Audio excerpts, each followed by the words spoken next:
நம்முடைய பிதாவாகிய தேவனாலும் நம்முடைய இரட்சகராகிய இயேசு கிறிஸ்துவினாலும் உங்களுக்கு கிருபையும் சமாதானமும் உண்டாவதாக. கிறிஸ்து இயேசுவுக்குள் அன்பான சகோதர சகோதரிகளே, இன்று நாம் தியானத்துக்கு எடுத்துக்கொள்ள இருக்கிறதான வேத வசனம் தீத்து 1ஆம் அதிகாரம் 16ஆம் வசனம். கிரியைகளினாலே அவரை மறுதலிக்கிறார்கள். ஆமென். ஒரு சபையில் ஒரு நல்ல பிரசங்கியாரை வரவழைத்து 2-3 நாட்கள் கூட்டங்கள் நடத்துகிறார்கள்.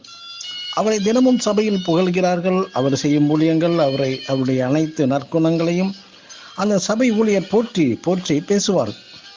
ஆனால் அந்த நல்ல பிரசங்கியாரை உதிரிகளில் மட்டுமே பேசி உயர்த்தி போற்றி வந்தார் அந்த பிரசங்கியார்.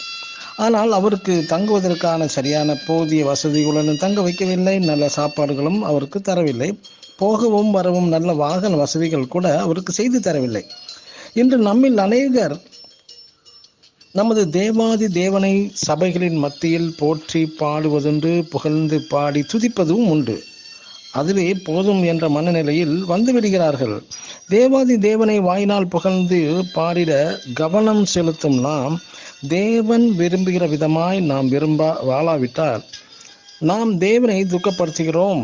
நமது செயல்களில், சொற்களில் மட்டும் பரிசுத்தம் மட்டும் போதாது, நமது அனுதின கிரியைகளிலும் நமது தேவாதி தேவனை கனப்படுத்த வேண்டும். சொல்வதில் மட்டுமல்லாது செயல்களிலும் தேவனை மகிமைப்படுத்த வேண்டும். பிரியமானவர்களே, நம்முடைய நற்குணங்கள் தான் தேவன் நம்மில் பிரியப்படுகிறார். நமது அனுதின நடவடிக்கைகளில் தேவன் கனமடைவார். பிறரை நேசித்தல், பிறருக்கு உதவுதல், பிறரை மன்னித்தல், இது போன்ற அநேக நற்குணங்கள் நம்மிடம் காணப்பட்டால் தேவனும் நம்மில் பிரியப்படுவார். இப்படிப்பட்ட எல்லா நற்குணங்களையும் நம்மிடம் காணப்படாவிட்டால் தேவனும் நம்மில் பிரியப்பட மாட்டார். கிரியைகளினால் நாம் அவரை மறுதலித்து விடுகிறோம், அப்படி இல்லாவிட்டால். ஆமென். God bless you.